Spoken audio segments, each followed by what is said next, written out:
자, 이제 3번을 좀 보도록 할게요. 3번을 봤더니, 자, 기억에 계세요? 자, 엄마 계세요? 자, 지금 청자가 누군가요? 엄마죠. 자, 그 다음에 미음에, 드셨군요. 자, 지금 모두 다 청자와 관련이 있어요. 근데 만약에 듣는 사람이 엄마가 아니고 친구였어요.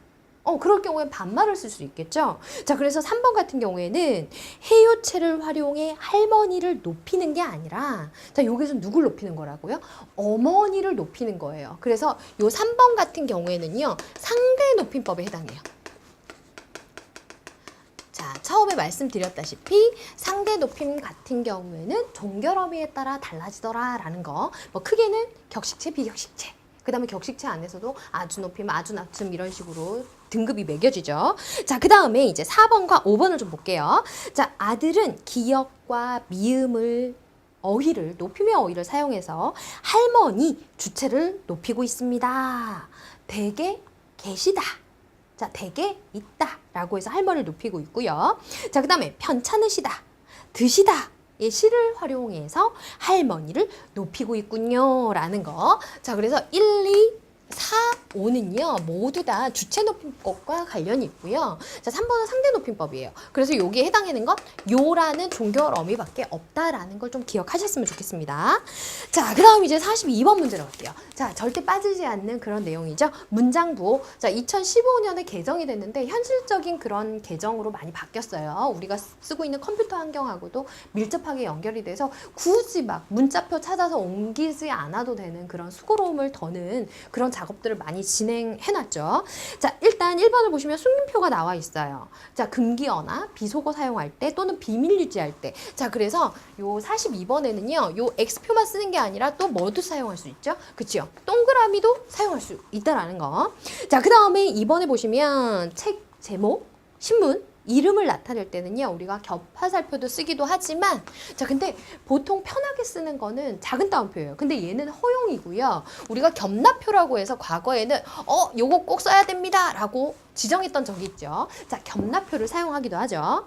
자, 그 다음에 이제 대괄호가 나와 있어요. 자, 괄호 안에 또 괄호를 써야 될 때 써요. 순서가 큰 거, 작은 거 이렇게 되는데 우리가 실제적으로 고유와 대응되는 한자어가 같지 않을 때도 많이 쓰거든요. 자, 그래서 얘는 어떻게 되냐면, 자, 낱말이라는 고유어를 갖다가 한자어로 쓰고 싶어요. 근데 말이죠, 얘가요 단어로 나오는 경우가 있어요. 제가 지금 한자어로 안 썼지만 실제로 여기에 한자어가 들어가는 경우 얘네들이 같지 않을 때 쓰는 거라는 거 좀 기억하셨으면 좋겠고요.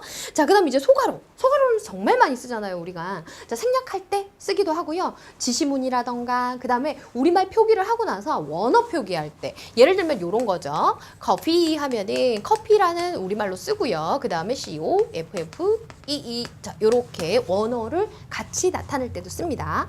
자, 그 다음에 큰 따옴표. 아니, 마음속으로 한 말을 나타낼 때 뭘 써야 되나요? 자, 5번 지금 잘못된 거죠? 자, 바로 작은 따옴표를 써야 되죠. 자, 그렇다면 큰 따옴표는 직접 대화를 하거나 아니면 그 사람의 말을 그대로 옮겨오는 직접 인용에 사용할 수가 있겠습니다.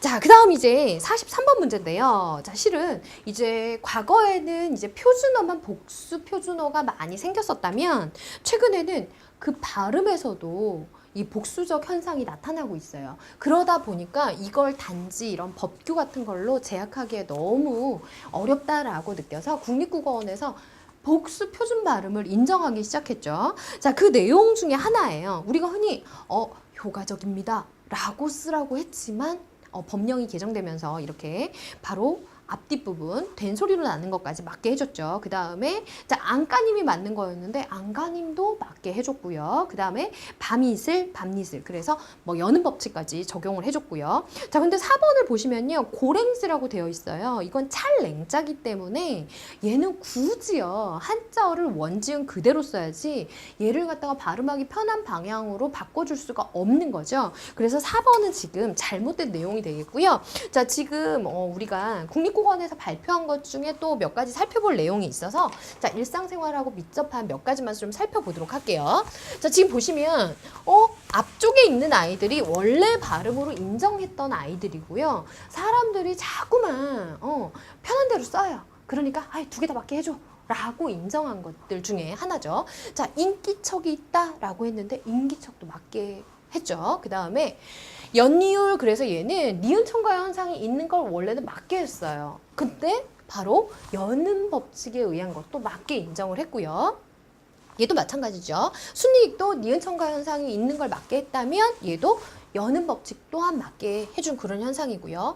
반값 세일. 자, 우리는 반값이라고 하는 게 더 친근해요. 근데 반값 세일 너무 웃기잖아요. 그죠? 자, 그래서 이 된소리도 지금 인정해준 형태가 되겠고요.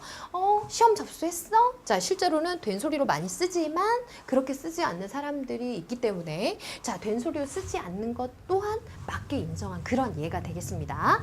자, 국립국어원에서 굉장히 이제 복수적인 그런 표준어 발음마저도 복수 현상을 인정하기 시작했어요. 자, 그래서 제가 가끔은 아이들에게 어떻게 보면 다 맞는 게 될 수도 있다라고 얘기하는데 이게 약간 장단점은 있는 것 같아요.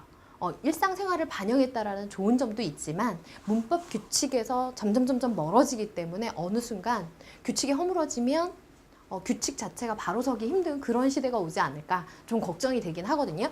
자, 그렇다면 이제 44번을 좀 보도록 할게요. 외려 표기예요. 자, 외려 표기의 커다란 원칙을 가지고 보면 아랍에미리트가 맞는 내용이 되겠죠. 자, 그 다음 이제 45번을 좀 보도록 할게요. 자, 얘 또한 2015년에 뭐 도로관광 안내용어 번역 통일안이 발표가 됐어요. 자, 이건 외국인이 우리나라에 왔을 때 정말 그 사람들의 편리함을 이렇게 좀 주기 위해서 만든 거거든요. 근데 아직도 우리에겐 익숙지 않은 내용들이 많아요. 자, 표기가 틀린 건 바로 경복궁이에요. 왜 잘못됐을까요? 일단 붙임표 필요 없죠. 자, 경복궁 그대로 쓰시면 돼요. 자, 그런데 도로관광 안내 번역 통일안에서는요, 이 궁이라는 게 외국 사람들에게는 궁전의 개념이 없다라고 해서 발표를 했죠. 뒤에 뭘 붙이면 좋겠다? 팔레스라는 걸 붙이면 좋겠다라고 했었어요. 자, 그러면은 여기서는 그 내용을 한번 살펴보고 들어갈게요. 자, 일단 번역통일안에서 크게 두 가지 범주로 나누고 있어요. 자, 일단 자연지명이냐 문화지명이냐에 따라 이렇게 나눠지고 있고요. 그 다음에 인공지명. 자, 그럼 일단 자연지명 같은 경우에는요, 이 전체를 전부 다 로마자 표기를 해요. 자, 예를 들면 한라산 하면은 산 자체를 우리는 마운틴이라고 하잖아요. 근데 이 자체도 그냥 앞에다 쓰고 그 다음에 뭘 넣기로 한 거죠? 외국인들이 잘 모를 것 같으니까 산이라는 걸 한 번 더 써주자. 얘가 이런 성격을 갖고 있다고. 자, 그래서 지금 한라산으로 써도 맞고, 한라산 마운틴도 맞고요. 한라산 이렇게 쓰는 경우도 많죠. 자, 그런데 대부분 보면 도로 표지판 같은 데는 아직까지 이렇게 인정은 되지 않고 있어요. 뭐 때로는 이렇게 해놓고 MT 이렇게 작은 글씨로 이렇게 써놓기도 하고요. 자, 그다음에 경복궁 같은 경우도 마찬가지예요. 속성 번역을 해서 팔레스라는 단어를 지금 넣고 있어요. 자, 이게 바로 자연지명하고 문화지명의 특성이고요. 그렇다면 인공적으로 이렇게 만들어진 그런 것들은 어떻게 표기할 거냐 고민하던 차에, 자, 앞부분 두 부분이 있다면 앞부분은 로마자 표기를 하고 요 뒷부분 있죠.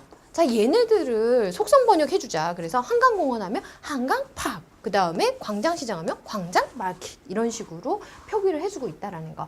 자, 아마도 여러분들께서 이 부분을 놓칠 수 있어요. 그래서 한때는 이 문제만 집중적으로 냈던 그런 해가 있었거든요. 2016년에 그런 일이 있었죠. 그러니까 여러분들께서 이 바뀐 변화에도 민감하게 반응하셔야 된다라는 걸 좀 말씀드리고 싶어요. 자, 그래서 이제 어휘어법 살펴봤는데요. 여러분들께서 조금 이렇게 약간 요행수를 발할 수 있는 그런 문제들도 있지만 이해를 하면서 그리고 눈에 익히는 연습을 하시라는 말씀을 항상 드리고 싶습니다. 자, 그럼 어휘어법은 여기서 마치도록 하겠습니다.